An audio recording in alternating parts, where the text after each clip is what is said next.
Welcome back to the CRP. I'm Miguel Andrade, and I am joined by Devin Miller. We are the MMA team here, and we're going to take a quick look at the UFC's 237 pay-per-view offering scheduled for May 10th.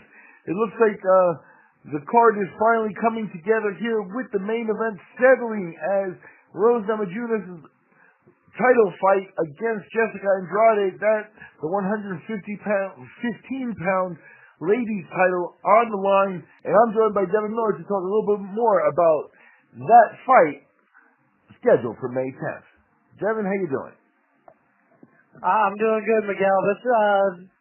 They finally got themselves a main event, and there was a lot of talk originally about Amanda Nunes defending her bantamweight title on this card as a main feature against former bantamweight champion Holly Holm, but apparently that fell through.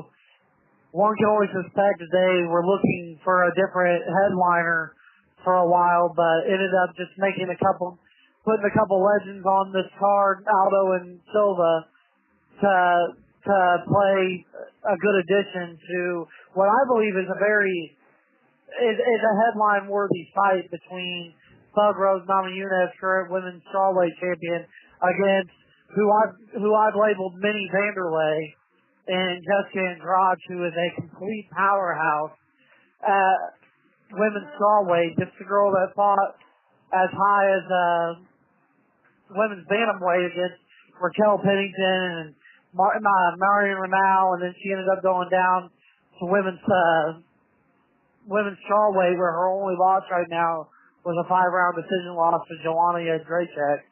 And she just is coming off a brutal knockout over Carolina, and she had some wins over Tisha Torres and Claudia Gadelha, and Rose Namajunas was coming off both her wins over Joanna when she became the champion. And I think it's a really interesting fight, and I think it's very interesting that Rose apparently chose to do this in Brazil. And that's what I heard as well. Rose obviously coming off the 2 wins over Joanna, so that means, at the end of the day, Rose really did have Joanna's number. Joanna holds a win over Jessica Andrade, but as you pointed out, Andrade's come back strong and put together a 3-fight winning streak after that. The styles make fights. What's interesting for Namajunas' part is that she asked to go to Brazil for this fight. She could have done it at home and bought Andrade there, but she chose to take on the other challenge, and that's kind of her style. She kind of walks to the beat of her own drum, so to speak. Yeah, she does, and there was a lot of criticism of her because she was on the bus. Her last fight was when she fought the rematch with Joanna Jędrzejczyk, and she was on the bus with Khabib and all of them when Conor McGregor had his notorious bus attack incident. And apparently that shook her up pretty bad. And she's also had an injury that she's been dealing with, so she's been inactive for over a year, but a lot of people were really questioning her mental stability, and from her own words, she's had some issues with her own mental stability and feeling different on different days, and apparently she wants to put all that to rest, that she's not a head case, and that she's willing to even go into enemy territory in a hostile environment and fight a hometown queen who is a straight powerhouse that could knock out anybody in this division. So I got to commend her for that. I think this is a very tough fight for Rose Namajunas. And Joanna, when she beat Andrade, I believe that was Joanna's best performance in her whole reign. Even better than her Claudia Gadelha wins or her Carla Esparza win when she took the belt. Better than her fight with Carolina. I think her best and most impressive win was against Andrade. And it was at that point I was really starting at the time to wonder, is anybody ever going to beat her at this division? Or is she going to dominate until she decides she wants to go, start a family and walk away from the sport?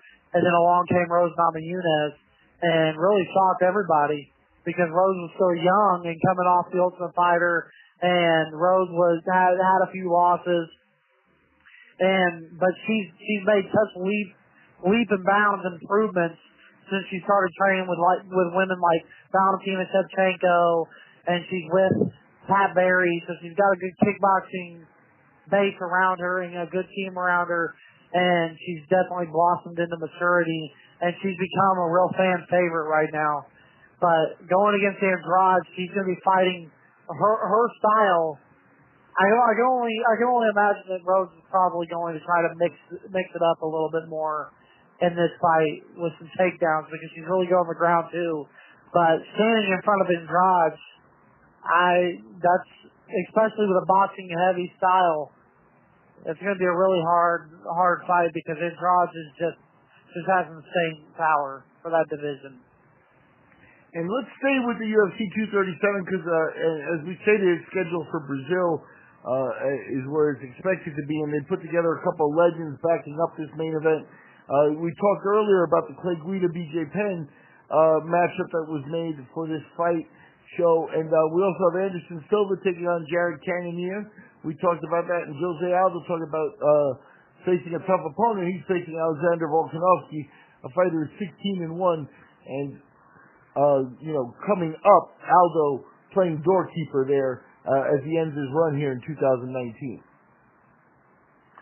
Yeah, and, when we look at this division, I mean, the biggest question that we have is just what's going on with it up top, with Max Holloway, the current featherweight champion, going up the month before to fight for an interim title at lightweight. And, is he going to go back down, or is this division now officially going to be champless? I mean, we've talked here on the CRP, we like to forecast some of the potential contenders that are coming up the ranks, and we've talked about Zabit, and we've talked about some others, and Alexander Volkanovski, out of everybody at featherweight, I think right now is the guy that I'm leaning toward believing is the future champ of this division. And that includes Brian Ortega, that includes Jose Aldo. He is a ferocious fighter, very talented, and I was really sold on him after I just seen him just completely dismantle Chad Mendez and send him into retirement. And for him to be going down to Brazil to fight Aldo, I mean, this is the perfect fight for him to get a title shot after this. So, I mean, you're right, Aldo is kind of a gatekeeper now, and Aldo's made it very clear he doesn't want to fight past 2019. He doesn't want to fight in 5-round fights anymore, has no intention of going for gold anymore. And he's just wanting to but yet he's been looking really sharp. He looked great finishing Moicano. He finished Jeremy Stevens before that. And he's been looking like vintage Aldo, and he's still not even that old. He's still like only 32 years old. So with Holloway moving up, who's beat Aldo twice, that leaves that division open. This fight could have been for a title if Holloway would have vacated the belt.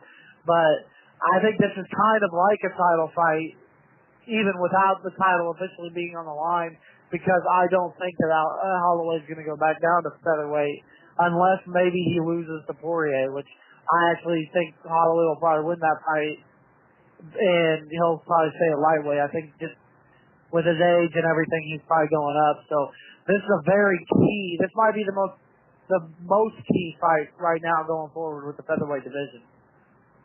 And we are talking about the UFC 237 fight coming in at the top of the card.